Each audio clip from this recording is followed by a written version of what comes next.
Início a mais uma reunião matinal.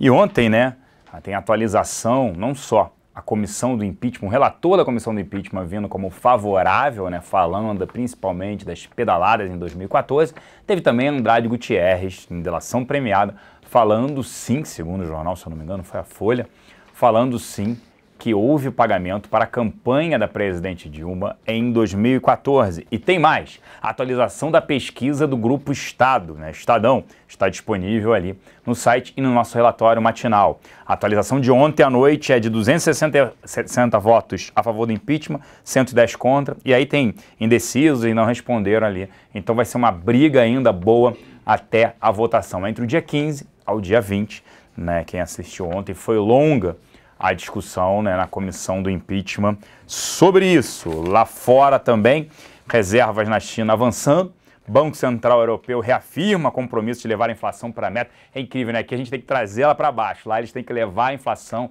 tem que aumentar consumo, né? Não tivesse situação contrária. Mas erros do passado, de 2008 para cá, aqueles erros da matriz econômica, incentivar consumo, tudo isso que todos já sabem que a gente sempre fala sobre isso. Vale ressaltar, antes de passar para o Gustavo Cruz também, que na nossa página, para quem é cliente, né, a área logada, tem lá um novo relatório de alocação para o mês de abril, com redução em impostos fixados principalmente em inflação, aumento principalmente do pré. Acho que esse é que é o principal, essas são as principais mudanças. Agora eu vou convidar aqui o Gustavo Cruz para falar num detalhe muito maior sobre essas informações e os destaques que eu falei no início. Bom dia, Gustavo. Bom dia, Celso. Obrigado pelo convite. Começando então a parte macro. Pela parte externa, a gente teve dois destaques na China e um na Europa. Começando pela Europa, que o Celso já deu uma antecipada. O vice-presidente do Banco Central Europeu, ele reafirmou o compromisso da instituição em combater a deflação e levar a inflação para a meta de aproximadamente 2% no médio prazo. Falou que eles estão caminhando para isso, que tudo que eles estão fazendo realmente leva a crer que eles vão conseguir atingir no médio prazo a meta deles. Outro destaque também foi a ata da última reunião do Banco Central Europeu divulgada hoje pela manhã, que apontou que eles discutiram realmente novos cortes de juros, algo que tinha sido praticamente descartado na entrevista do Mário Draghi logo depois da última reunião, mas que eles discutiram sim na reunião possíveis novos cortes de juros, então o programa poderia ser ainda mais alterado, favorecendo mais umas condições de estimular a política monetária da região. Hoje às 11 horas o Mário Draghi vai discursar novamente, então ele vai ser com certeza questionado sobre isso, ele vai ter que se posicionar depois da ata e discordar um pouco do que ele tinha falado anteriormente. Agora indo para os dois destaques da China.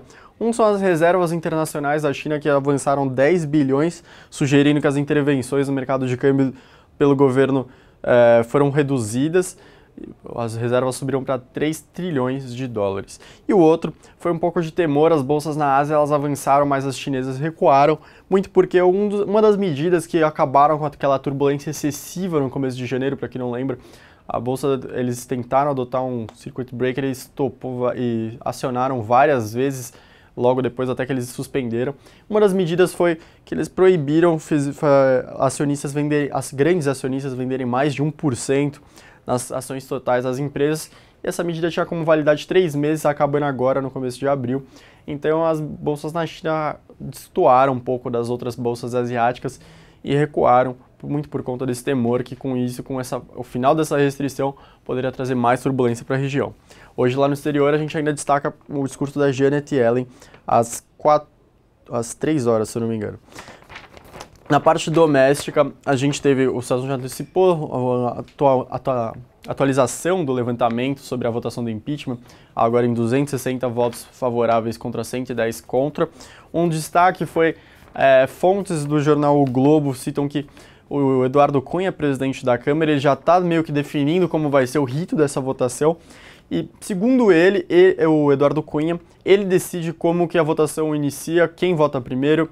Ele disse que não tem que se basear em nada, segundo o que ele estudou da Constituição. Então, os pró-governistas defendem que seja exatamente como foi com o Collor, ou seja, em ordem alfabética, mas o Eduardo Cunha diz que ele vai definir e, segundo aliados, o Eduardo Cunha deve fazer com que estados mais favoráveis ao impeachment votem primeiro, então começaria pelos estados mais do sul, do centro-oeste e do norte, e terminaria com os estados do Nordeste, e principalmente com os estados mais favoráveis à presidente Dilma. O Eduardo Cunha entende que isso seria uma forma de pressionar ainda mais esses deputados do Nordeste que estão mais indecisos ou mais favoráveis à presidente Dilma, com a votação já praticamente garantida ou nas contas dele para favorecer o impeachment, pressionar os deputados a realmente votarem também a favor e constranger os deputados de lá. Antes de devolver para o Celso, o relator do impeachment, como ele comentou bem detalhadamente, que depois de 5 horas apontou indícios de crime do governo Dilma. Na segunda-feira devem ser votados se esse parecer vai ser aceito ou não. Por enquanto, os cálculos são que ele já tem 32 votos para aprovar, são necessários 33, então diversos deputados ainda estão indecisos, praticamente só precisa de mais um para que ele seja aceito.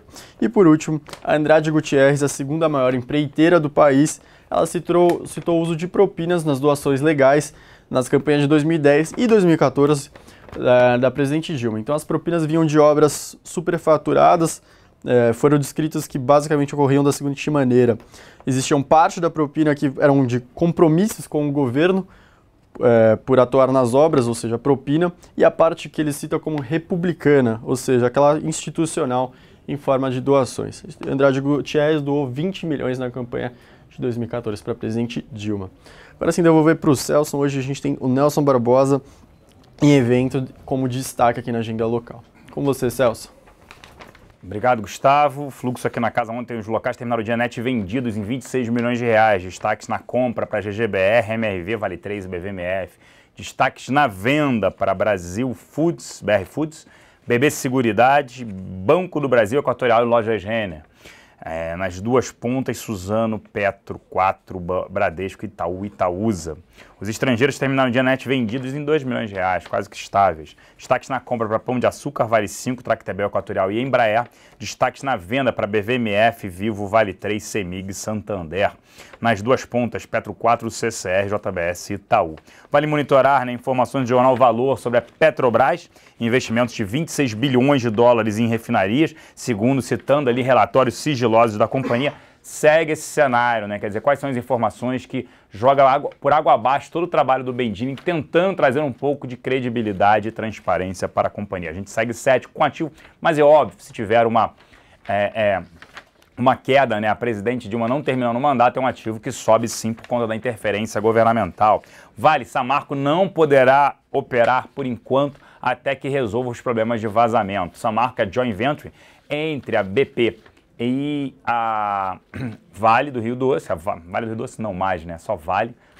Infelizmente o Rio Doce acabou se transformando daquele jeito, a empresa mudou de nome mesmo, mas o cenário ainda né, muito da Vale, muito se volta à China, ao preço do minério e também, né, quando a gente olha isso, o alto endividamento que a companhia vem aumentando, reduzindo a parte de dividendos, por isso que a gente não recomenda o ativo. A gente acha que está num cenário ainda bastante complicado, só se fosse para longo prazo.